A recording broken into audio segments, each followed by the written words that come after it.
na tunaona ulikuwa ni uchaguzi ambao ulikuwa una maamuzi mengi makubwa, hasa kwa upande wa vyama makini. Kuna wengine waliona wasishiriki, sisi tuliona tushiriki, na tulikuwa tuna sababu tulishiriki kwa vile tuliendelea kufanya kazi yetu ya msingi ya kusimamia haki ya wananchi ya kuchagua na kuchaguliwa. Na tulifanya tafiti mbalimbali kuona katika hali hii tuliyokuwa nayo ipi ni njia sahihi, na tukaona ni kushiriki na kuendeleza, kwa sababu haya ni mapambano. Zinapotokea changamoto au mazingira unapoona yanakuwa hayana usawa, jukumu lako sio kuyakimbia au kuacha mapambano. Haya mapambano yanaeleza kila hatua. Kuanzia tulipopata uhuru mwaka 1961 kuna hatua mbalimbali tunazopitia kama taifa, na kuna misukumo mbalimbali, watu wakiwa na mawazo haya, watu wakiwa na mawazo haya tofauti, lakini hatimaye tukahakikisha tunaenda pamoja na kuyaleta hayo mabadiliko. Kwa hiyo sisi tunaona ilikuwa ni wakati wetu kushiriki, wakati wetu wa kutetea mabadiliko, na wakati wetu wa kuilinda haki ya wananchi. Na tulishiriki uchaguzi kwa ukubwa, kwa kujiamini, kwa sera bora, kwa wagombea bora katika ngazi zote.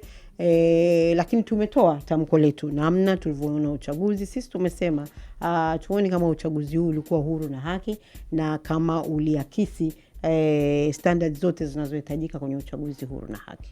So, mlichovuna ndicho mlichotarajia ama hapana?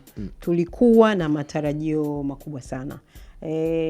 Tumepata wawakilishi 10 na wawakilishi viti maalum 4.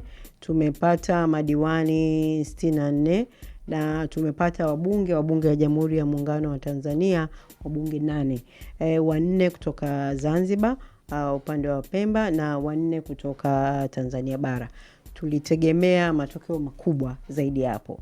Tulitegemea kupata viongozi wengi kwenye vyombo vya maamuzi, kwa sababu tuliona miaka hii 2025, 2030 huko ndiko chama chetu kinatakiwa kijikite kuwa sauti za wananchi kwenye vyombo vya maamuzi, bunge, baraza la wawakilishi na mabaraza ya madiwani nchini kote. Nini kiliwaangusha?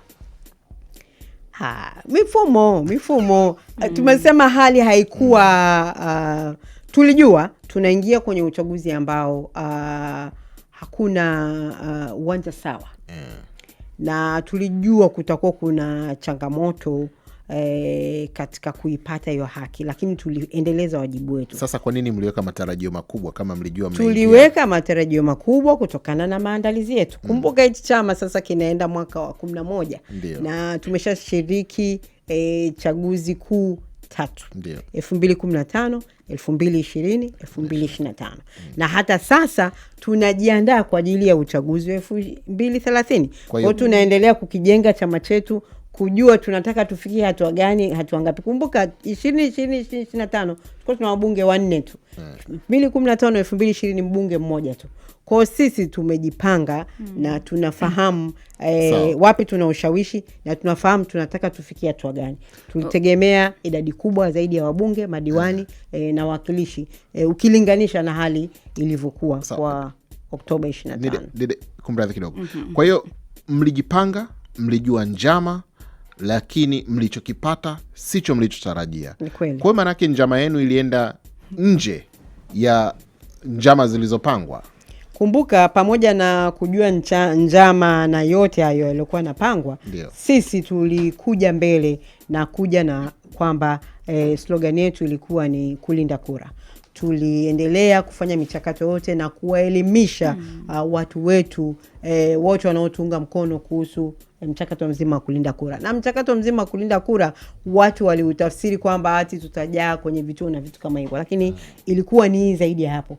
Ilikuwa ni kuanzia wewe kujua unahitaji kura ngapi kushinda, unahitaji watu wangapi wa kupigia kura ili uwe mshindi, unahitaji kuhamasisha watu wao waende kuzipiga hizo kura, lakini mwishoni unahitaji kujua matokeo yako kwa uhakika, nani ameenda kupiga kura, umepata kura ngapi, na hatimaye kulinda ushindi mpaka utakapotangazwa. Sawa, tukibaki hapo hapo ambapo unatupa tathmini ya uchaguzi mkuu uliopita mwaka 2025.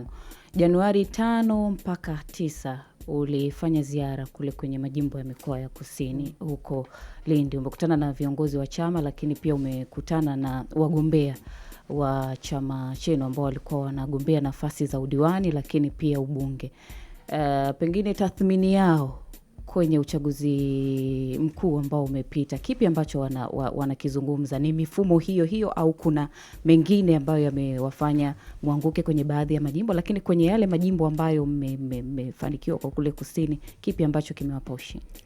Kwanza sisi tuna utaratibu wa kuwasikiliza wanachama na viongozi wetu na kujua kujiangalia kwanza tulipanga nini, tumefanya nini na mambo gani ambayo tunahitaji kuboresha. Ukiachia masuala ya nje, tuliangalia pia masuala ya ndani ya chama chetu ambayo tutaenda tukayaboresha ili kupata uungwaji mkono zaidi na kuendelea kufanya kazi yetu ya msingi kama chama makini cha siasa.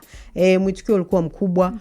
Wanachama wetu walifurahi kuona kiongozi amekuja, na kwa kweli hali ya kisiasa ilikuwa imeshuka. Ni kama kwa matukio yaliyotokea Oktoba 28, 29 na baada ya hapo, watu wengi walikuwa wamekufa moyo wa kisiasa, wameona kwamba hatukutegemea hayo na tunatokaje hapa. Kwa hiyo walifurahia na waliona kama ni mwanzo mzuri wa kuongea na kuelezea kwanza matukio gani yalitokea, mambo gani tulifanikiwa, mambo gani ambayo hatukufanya vizuri na mambo gani yaboreshwe. Kwa hiyo jingine pia ambalo ni muhimu wasikilizaji wakatambua ni kwamba sisi tuna wawakilishi madiwani na wabunge kwenye maeneo hayo tuliotembelea. Kwa hiyo ilikuwa pia ni sehemu ya kuwakumbusha kwanza wasizimike moyo. Haya ni mapambano yanaendelea. Tulisema tunapambana tukishiriki, tunashiriki tukipambana. Mabadiliko yanahitaji consistency, yanahitaji muendelezo, yanahitaji kusimama imara ya kile unachokiamini, lakini pia ilikuwa ni sehemu ya kuandaa na kuwakumbusha wajibu wao kama watetezi na sauti kuu za wananchi walioko kwenye mabaraza ya diwani na wale walioko kwenye nafasi za ubunge, lakini kuendelea na kazi ya kujenga chama kwa sababu maisha yanaendelea. Maisha yanaendelea. Uchaguzi umekuja ndio na matukio mengi, lakini bado wasimame katika chama chao na kuendelea kujiboresha na kuhakikisha kwamba tunaendelea kuwa sauti inayoaminika, sauti inayosikika, sauti ambayo kila siku itakuwa inaongelea changamoto za wananchi na mambo gani yafanyike ili Watanzania wapate taifa la wote linalofanya kazi kwa maslahi ya wote. Sasa hapo umegusia kuhusiana na majimbo mliyotembelea, lakini umegusia kidogo kuhusiana na yaliyotokea Oktoba 26 kwa maana ya vurugu zilizotokea. Mheshimiwa Rais amechukua hatua kwa kuunda tume ya kufanya uchunguzi wa yale yaliyotokea. Vipi wewe binafsi umeshapata mwaliko kwa ajili ya kukutana na tume na ama namna gani? Asante. Na nipende kumalizia hapo kwamba hii ziara ni ya muendelezo. Tutaendelea kutembelea nchi nzima na viongozi wakuu mbalimbali tutagawana na kufanya maendeleo ziara hiyo. Na utafahamu kule Zanzibar mwenyekiti wetu anaendelea na amekuwa akikutana kwa awamu ya pili sasa na viongozi wa majimbo yote ya Unguja na Pemba, na pia makamu mwenyekiti wetu bara ndugu Isiaka Mchinjita, yeye alishaanza pia upande wa kaskazini, Tanga, Kilimanjaro, na itakuwa ni muendelezo kwa viongozi wakuu. Sisi tulitoa msimamo wetu baada ya uchaguzi, na katika yale ambayo tulipendekeza na kutaka yafanyike ili kupata suluhu ya hali ilivyokuwa katika taifa, tulisema pendekezo letu tunahitaji kuwe na tume huru ya uchunguzi ya kimataifa nje ya serikali. Na baada ya tume hii kutajwa, sisi tulitoa tamko tena kusema kwamba hatujaridhika na hatujaona kama tume hii imekidhi vigezo vya kutupa majibu tunayoyataka kama wananchi, ili kweli taifa lihakikishe yale yaliyotukia hayatatukia tena, na tutapata majibu stahiki kwa waathirika wote, haki kwa waathirika, na kama taifa kupata suluhisho ili haya yasitokee tena. Kwa hiyo sisi tulitoa taarifa hiyo na tulisema hatutaipa tume ushirikiano.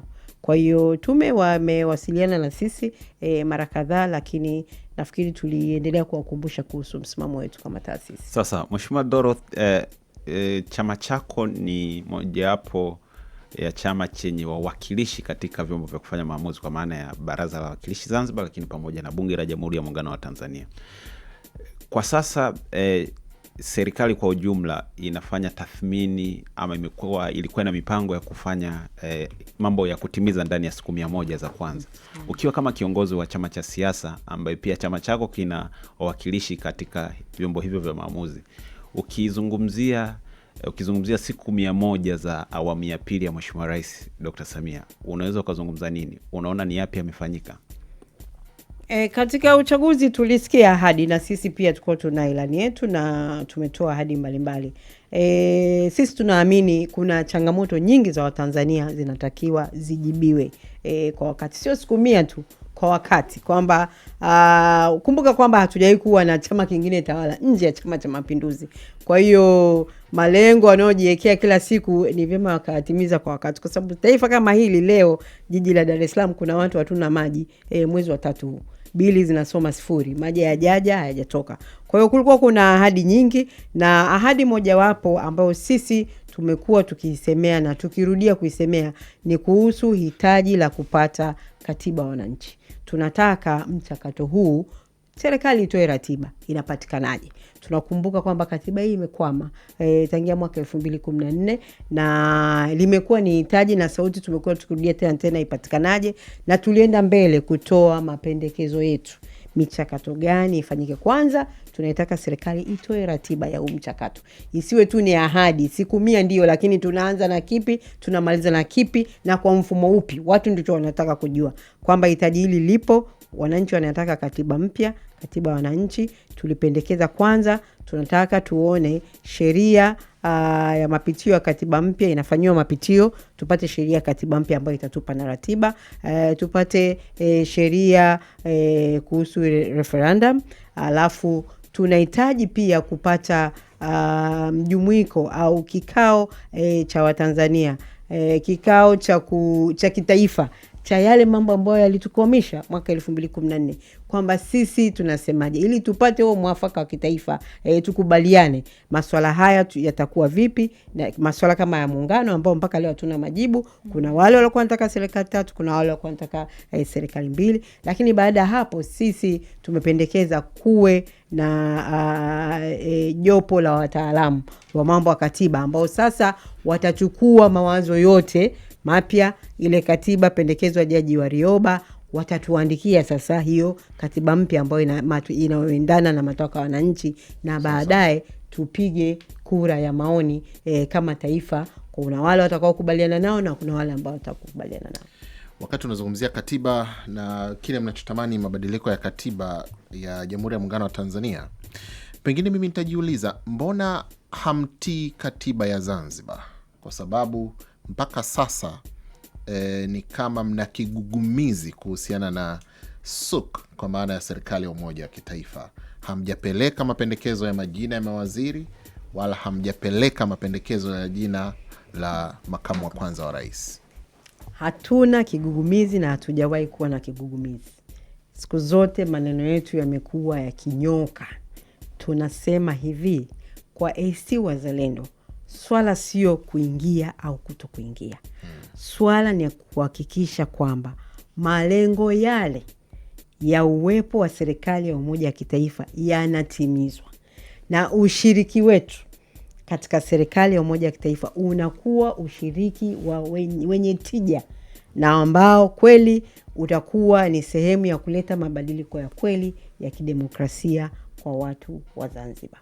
Na kama tulivyosema, tumeendelea kutoa taarifa kwamba swala hilo sasa kamati kuu imeipa mamlaka kamati ndogo ambayo imekuwa ikiendelea na mashauriano upande wa Zanzibar. Na kama taasisi tutakapokuwa tayari kwa lolote ambalo tunaona litatakiwa liende kwa wananchi, tutafanya hivyo. Hamuoni kama mnawacheleweshea maendeleo wana Zanzibar? Kwa sababu nafasi wazi za mawaziri zimekuwepo kwa muda sasa, na nyinyi hamtaki, yani mmekuwa wakimya kidogo kupeleka mapendekezo ya majina? Unajua, kama tunavyosema sisi, kinacho msukumo wetu wa kuingia kwenye suku sio habari ya nafasi sijui za hizo nini wala nini.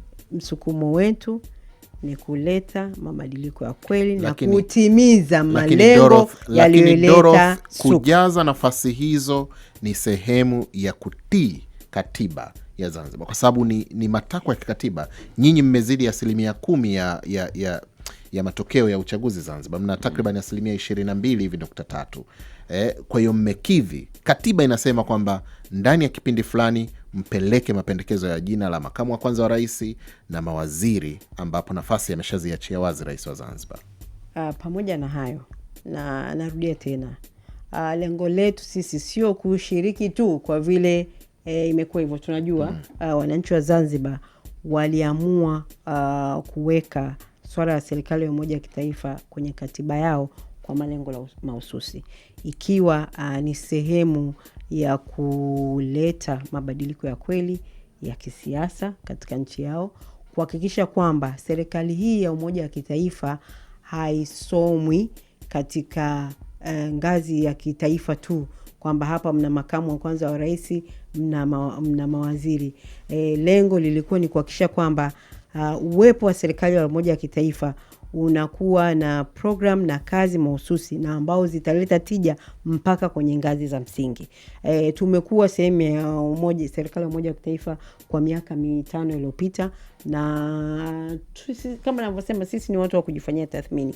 Tumeona kwamba malengo yale, kilichotushawishi katika ile miaka 5 iliyopita na yale tuliokubaliana kimsingi kwamba yataenda kufanyika kutokana na uwepo wetu, hayajafikiwa. Kwa hiyo hatutaki kurudia kupita njia ile ile kwa ahadi ile ile. Tunataka kuona kwamba ushiriki wetu, kama utakuwepo, uwe watija, uwe wenye malengo, na uwe na mkakati na kazi mahususi ambazo ifikapo mwisho wa serikali hiyo, kama tutakuwa sehemu yake, tuna jambo la kuonesha na tunaleta tija, na tutahesabika kama kweli tuliingia pale kutimiza yale maono walioona viongozi wetu na wananchi wa Zanzibar ya kuwa na serikali moja ya kitaifa. Mapambano bora ni yapi, ukiwa ndani ya mchezo ama ukiwa nje ya mchezo? Yote. Umuhimu kwangu, naona mapambano bora ni yale mapambano ambayo yanaleta matokeo lengwa, yale ambayo mnaamini kwao na mnataka yawe majibu kwa wananchi. Sisi tunasema hatuoni hili ni swala la wananchi. Sio swala la kuwa ndani au kuwa nje. Ni swala la kuona, je, ushiriki wetu utakuwa ni sehemu ya suluhisho ya kufikia ile malengo, au utakuwa ni ushiriki tu kwa vile kuna nafasi hii na hii na ile kujaza nafasi. Nyinyi kigugumizi chenu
ni kutokana na mwenendo, manake ni kama tunasikia kauli tofauti hivi, ni kutokana na mwenendo wa uchaguzi mkuu ulivyokuwa, ama ni kutokana na suku yenyewe inavyoendeshwa mkiwa kwenye mfumo?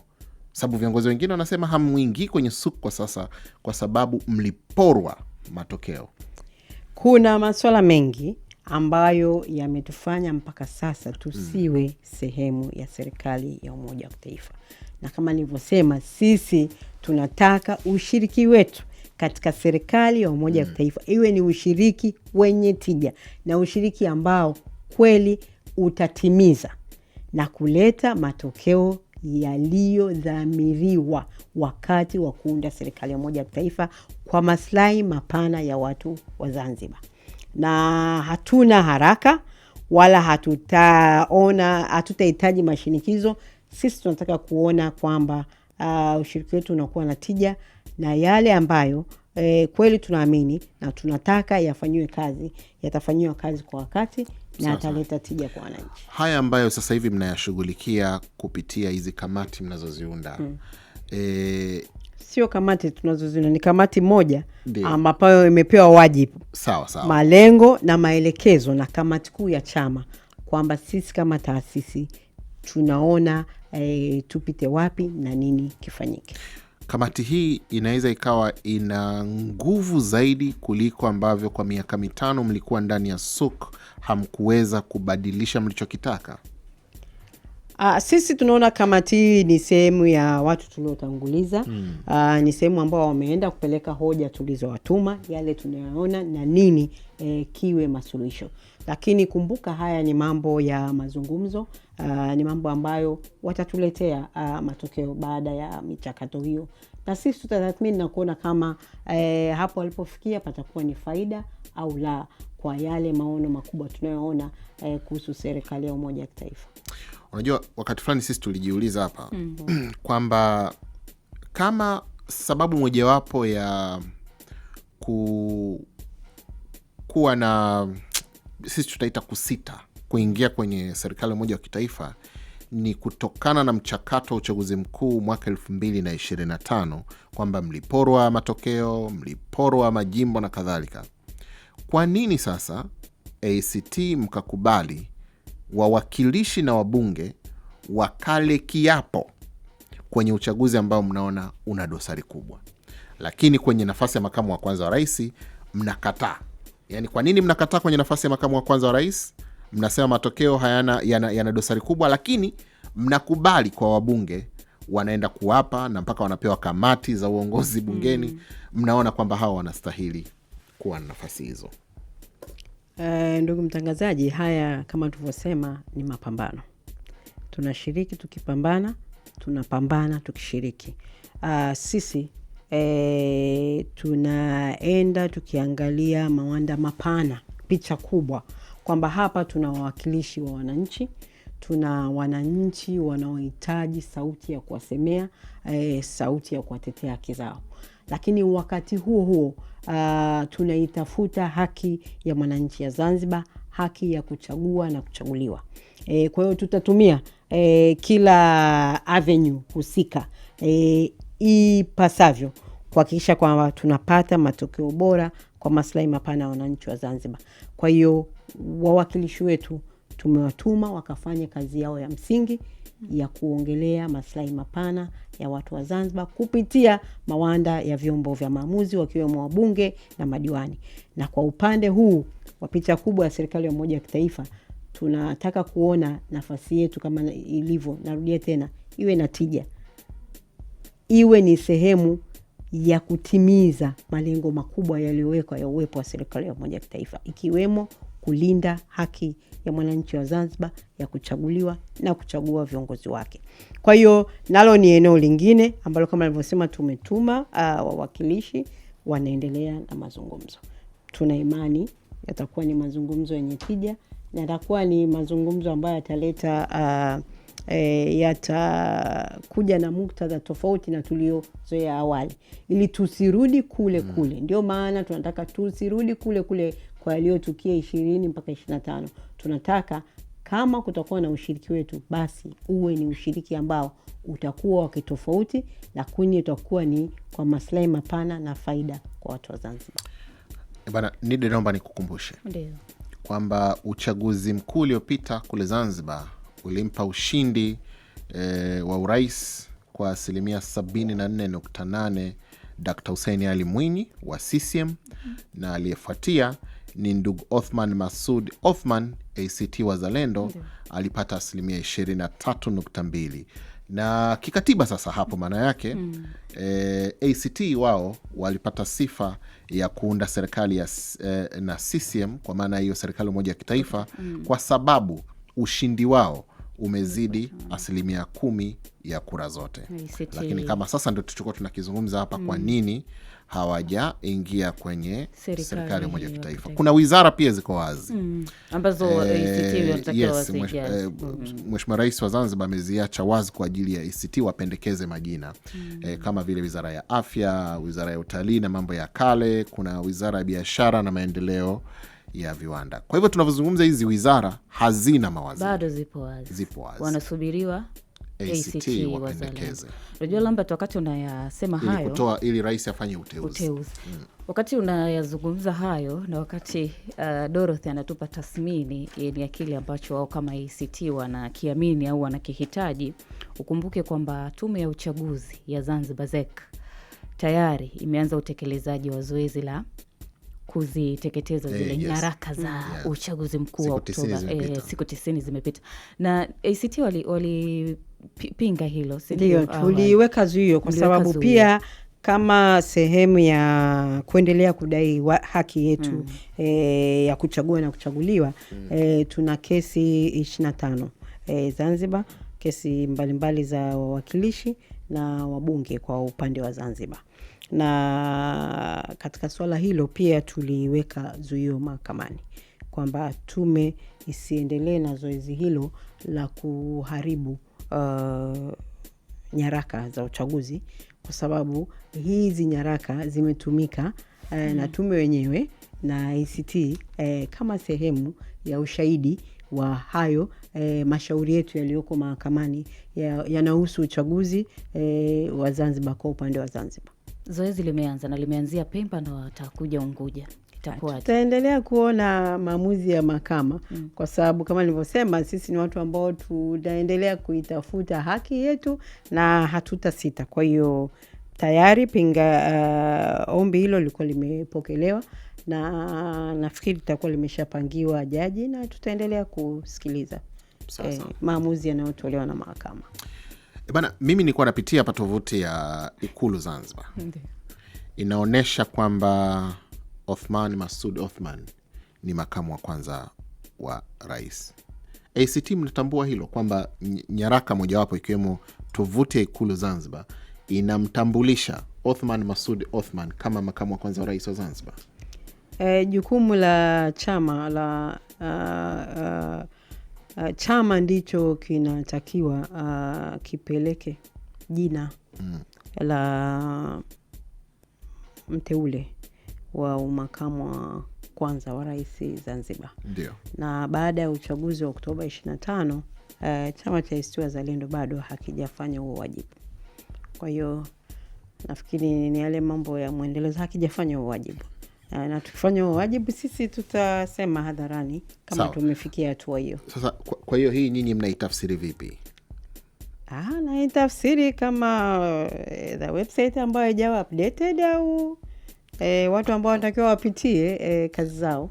Ndugu kiongozi mkuu, ipo updated kwa sababu hizo wizara tulizosema bado hajapendekeza majina, wameweka vivuli. Ili uwe makamu wa kwanza wa rais unayetokana na chama kingine cha siasa, ni lazima jina lako lipendekezwe na chama cha siasa. ACT hatujafanya hivyo.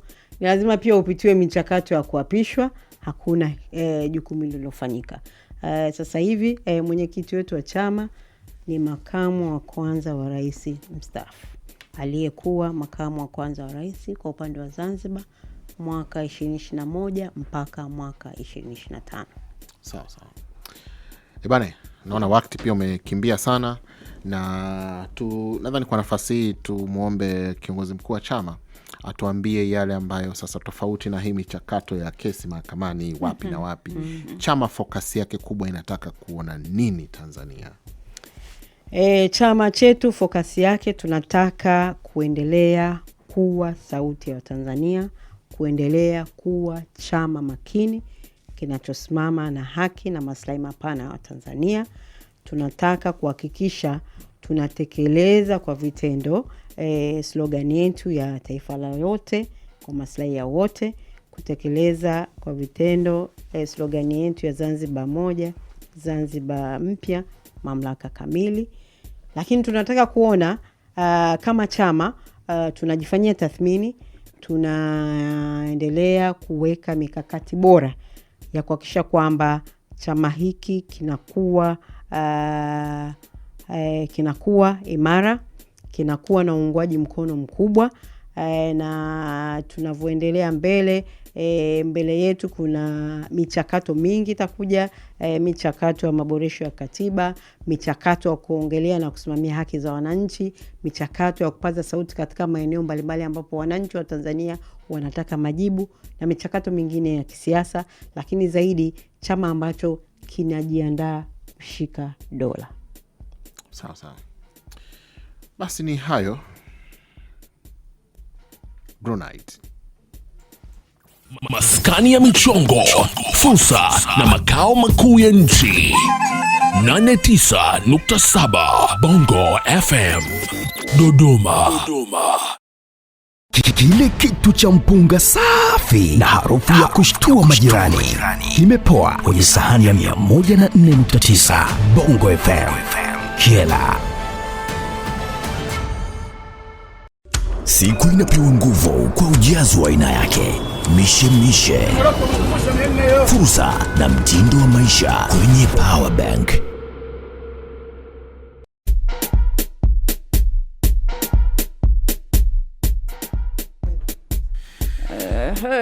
Haya bana, basi sisi tunamaliza zetu na kimsingi tukushukuru sana Dorothy Sem kwa kuja. Tunawatakia kila laheri kwenye mapambano yenu, labda kama la mno la kuongezea. Asante sana, na sisi ACT Wazalendo tunaendelea kuwashukuru wa Tanzania kwa kutuunga mkono, kwa kuwa na sisi katika miaka yote hiyo, na tunashukuru kwa mwaliko wa Bongo FM. Sema madiwani wangapi? 60 Tunao madiwani 63. Si mchezo. Si mchezo, na tunataka watimize wajibu wao wa kuwa sauti za wananchi, kuwatetea na kusimamia maslahi ya wananchi. Na mnawafuatilia kuona kama tunawafuatilia. Ndio maana ile ziara tunawafuatilia, tunawasimamia ili tuhakikishe kweli wanatimiza wajibu wao. Umesema ziara nyingine unaianza lini? Bado hatujatangaza tarehe, lakini itakuwa pia ni ziara ambayo viongozi wengine wakuu wataenda maeneo mengine. Viongozi wakuu ni wale viongozi 7 wa juu katika taasisi. Kwa kama nilivyosema, tumeanza Pemba, Unguja, Kusini, Kaskazini, na itaendelea. Na tutakapokuwa tayari tutatoa matangazo yetu hadharani. Na nyinyi mnatoa fursa kwa wananchi kwamba bwana, una swali, una hoja, una malalamiko? Tunatoa fursa. Kama kuna chama ambacho kinapenda kusikiliza na kupata mirejesho kutoka kwa wananchi, kimoja hapo ni ACT Wazalendo. All right. Kipekee sana sisi tukushukuru wewe ambaye ulitenga muda wako ukaanza kutusikiliza tangu saa 3 kamili asubuhi tulipoanza Power Bank. Tulianza kwa kukupa mchongo ambao upo kwenye fursa za tenda za serikali kupitia mfumo wa Nest. Wewe Mtanzania, changamkia fursa hiyo, lakini tumelimaliza bando la Power Bank na kiongozi wa chama cha ACT Wazalendo Dorothy Sem. Asante sana, na tunaomba tukutakie usikivu mwema. Kijora kinakuja hapa, sisi tutakutana kesho tena kuanzia saa 3 kamili asubuhi mpaka saa 5 kwenye Power Bank ya Bongo FM. Mimi ni Brunide Mlawa. Stanislaus Lambert alikuwepo Arnold Filmon. Kwa niaba ya mtozo wetu Abdullah Ubaidullah Ali, tunasema asante sana. Kesho nayo ni siku. Bye bye.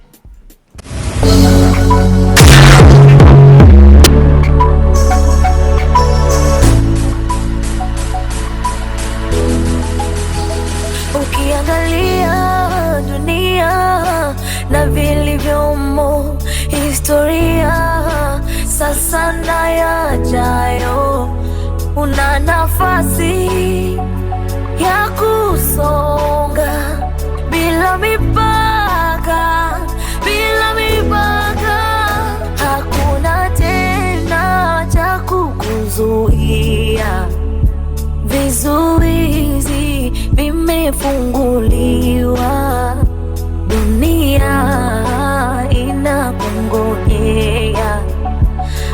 hadithi kusimuliwa. Sasa ni wakati wako kusimama na kuishangaza dunia. Tena waambie kwa vitendo, wakujue kama wewe ni mwamba pia. Sasa ni wakati wako kusimama na kuishangaza dunia. Tena waambie kwa vitendo, wakujue kama wewe ni mwamba pia. Hakuna mipaka, hakuna mipaka. Oh yes. Bongo FM 2026. Hakuna mipaka. Maskani ya michongo, fursa na makao makuu ya nchi. 89.7 Bongo FM. Wanetu wanaenjoy 89.7 Bongo FM Loliondo. Majirani zetu wote wanakuja hapa. Tutakaa nao kwenye kisofa, halafu tutaenda uani, tutandike kijamvi, tuseme na Mwamfula, ukipenda karibu Kijora. Kijora ya Bongo FM, mdogo mdogo mpaka 8 kamili mchana. Endelea kujisogeza. Tunasema leo kina mama tandika mgeni akae, wanasema Kijora. Ama nazungumzia ungo wa Kijora. Leo hii tunatamba nao, msikilizaji ambaye unaweza kutusikiliza. Lakini katika yote kwa yote,